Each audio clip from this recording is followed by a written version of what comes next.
small by comparison, Bridal Veil tumbles over a gentle slope of rock.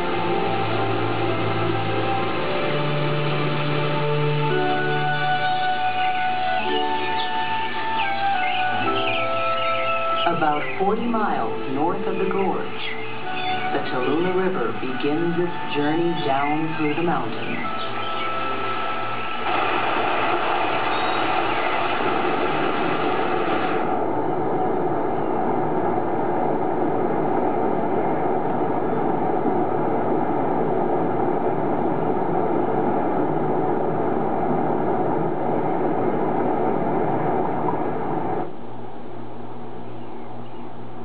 Just above the gorge, the river widens, and the water collects into Tallulah Lake, one of a string of lakes created by a series of dams along the Tallulah and Tallulah rivers. Built in the early 1900s by the Georgia Railway and Power Company, these lakes store water for 6 hydroelectric plants in North Georgia.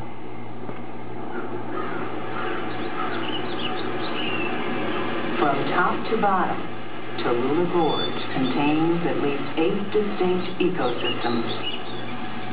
From the harsh, exposed rock cliffs near the top, to the moist, protected bogs in the bottom of the gorge. These different natural communities provide a home for many kinds of songbirds, a number of reptiles and amphibians, a few hardy mammals, and a great variety of plants.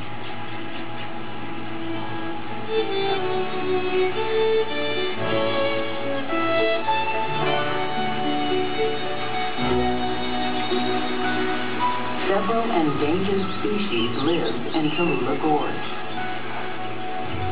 One of these is the persistent trillium, a plant so rare it is found nowhere else. Like other endangered species, the persistent trillium is a barometer, an indicator, a species whose fate is closely connected with our own, because how well it fares reflects the conditions of our environment as a whole.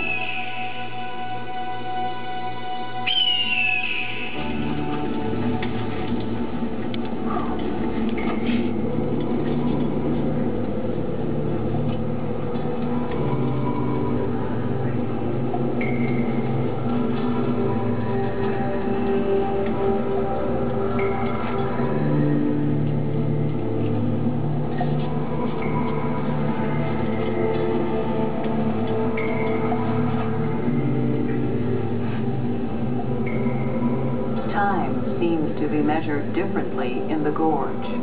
Change comes slowly here, and the arrival of people is a relatively recent occurrence.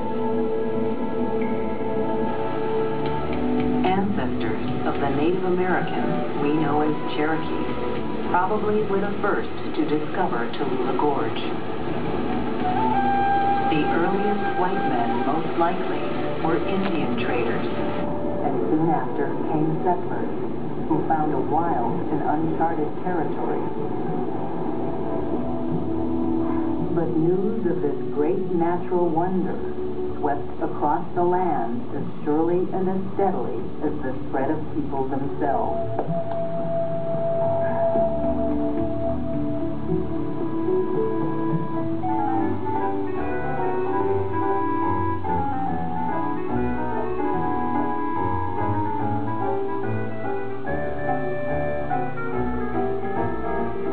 By the late 1800s, dozens of hotels and cottages had sprung up around the gorge. Passenger trains, running regular daily routes, opened up this once remote area, and crowds of tourists flocked to Tallulah Falls. But the natural wonders of Tallulah Gorge attracted more than just sightseers. Entrepreneurs and engineers looked at the raging waters and saw a marvelous opportunity. The growing town of Atlanta 90 miles south, had an insatiable appetite for electricity. In one of the great engineering feats of its time, a dam constructed at the top of the gorge harnessed the water of the Tallulah River. In September of 1913, 12,000 kilowatts flowed out of the Tallulah Falls power plant and over the lines to Atlanta. With the water stopped and the railroads expanding, the tourists who once filled the little town of Tallulah Falls began traveling further into the mountains.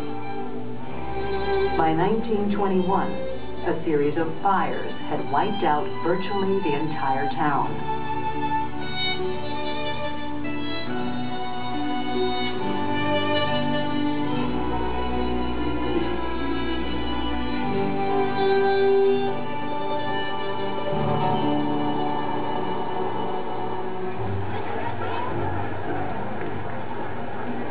It wasn't until 1970 that the crowds came once again to Tallulah Gorge. In July of that year, thousands of curious onlookers gathered to watch Carl Walenta walk from rim to rim on a wire stretched high above the gorge.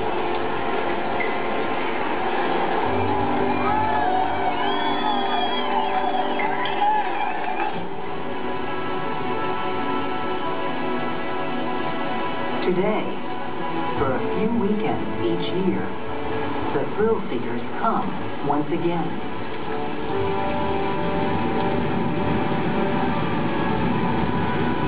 Like Walenta, they come here to test their skills against the powers of nature.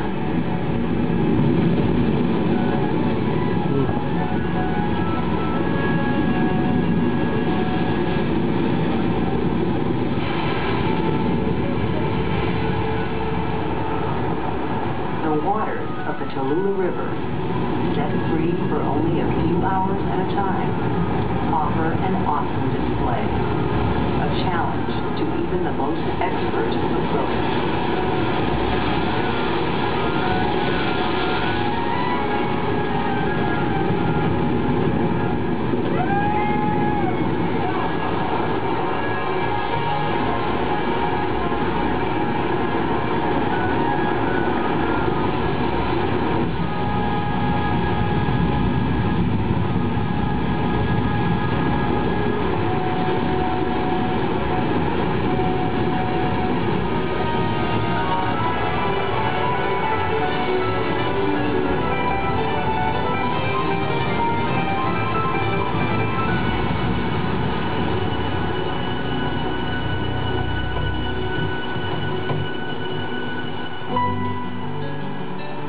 Most of the time, the river is quiet, its mighty flow diverted to create electricity.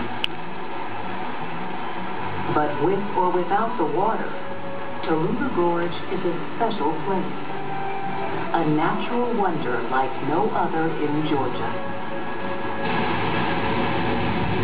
From Lador to Oceana, from Hurricane Falls to Bridal Veil, from Tempesta to Horseshoe Bend, Tallulah Gorge is a place of waterfalls and towering rock walls,